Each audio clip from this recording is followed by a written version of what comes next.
looking at adding a new client in limsExpress.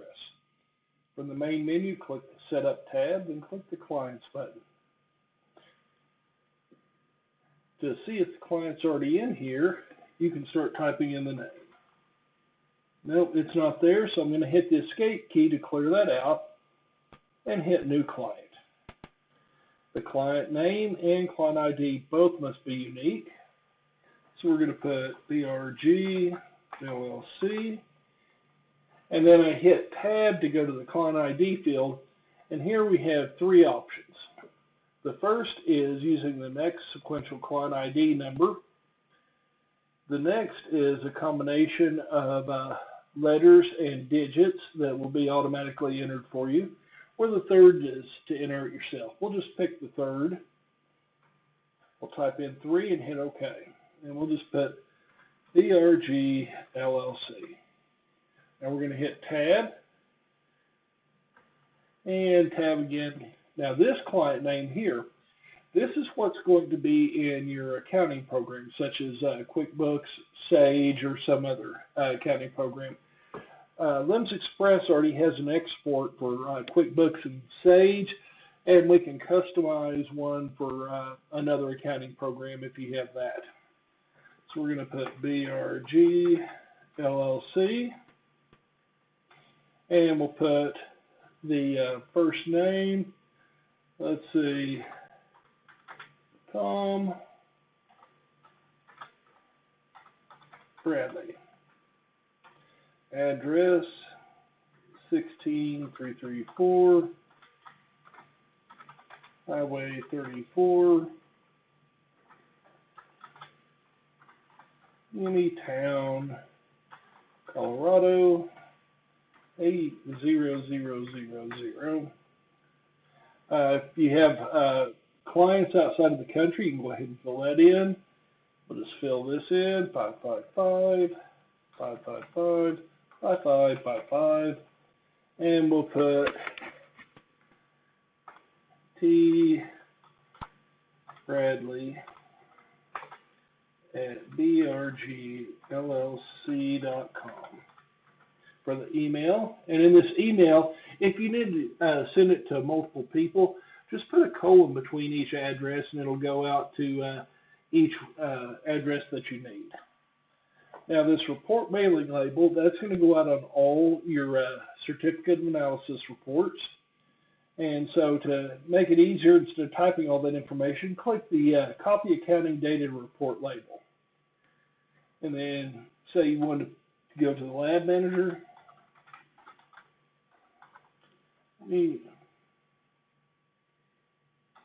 If BRG was a lab. Otherwise, it could go to Tom Bradley as well. Or, in this case, let's just put Bill Hill. And then we're going to, down here, this is the invoicing mailing label, and that's what's going to go on your invoices. So hit the Copy Accounting Data Report label, and it already has Tom Bradley's name in there. Now, billing frequency, we're going to put per login, so every time they send in samples, it'll create an invoice. You also have the option of weekly or monthly, which lets you group logins together on an invoice. We'll select email for our delivery and net 15. If you have a standing PO number, you can put it in here. And if they have a particular way they want to pay, you can put that in here as well. You can also leave that blank. Now, you need contacts for this client. So we're going to create a contact from report label.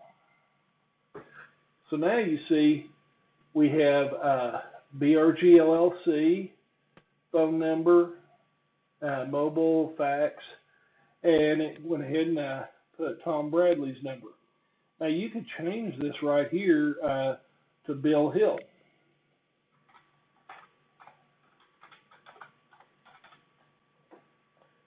And you can go ahead and put in his cell number.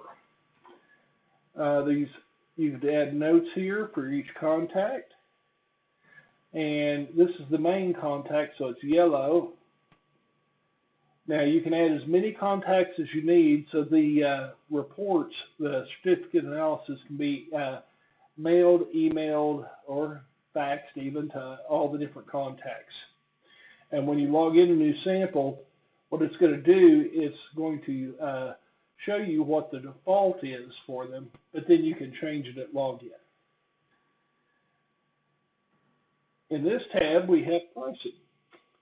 Now, if you're going to give them special pricing, you can do a standard discount, say 10%, but you can also do custom pricing.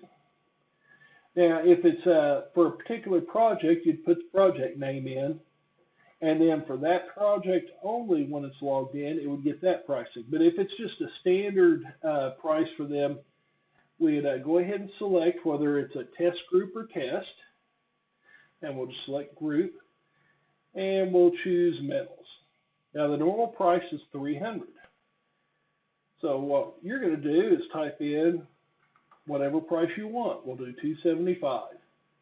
And if this was brought in from a quote, that would be the quote number. And these would be the notes from the quote. Now you can do as many as these as you want. So right here we can select test, choose this cadmium. It's 12, and we're going to give it to them for 11. And then when the client sends in these samples, then instead of getting the standard price, they're going to get these custom prices. Now, of course, if they just get the standard prices, then you just leave that alone. If the client has any quotes, they would show up right here. And so they had a quote that you'd sent out. You could select that quote and hit Create Project from Selected Quote, and it would go ahead and do this custom pricing for you. Right here in the CAS, that's our limsExpress Client Access System. Here's the address that they would go to. If you wanted their reports to be on our website so they could get to them, you would go ahead and put in the CAS login, make them active, and then it uses their client ID here, and then you would enter their password, whatever you want. And then you control whether they can get to their reports or not on the web. Say they're late on paying, all you have to do is uncheck that, and then they couldn't see their reports. Once they paid, check it, and it goes back in. Any notes you want to see about the client, go ahead and keep them right here. They're not going to see them on any reports. It's just for internal use only. And we just hit the little closed door over here on the right. And now the client's been added. Thank you very much.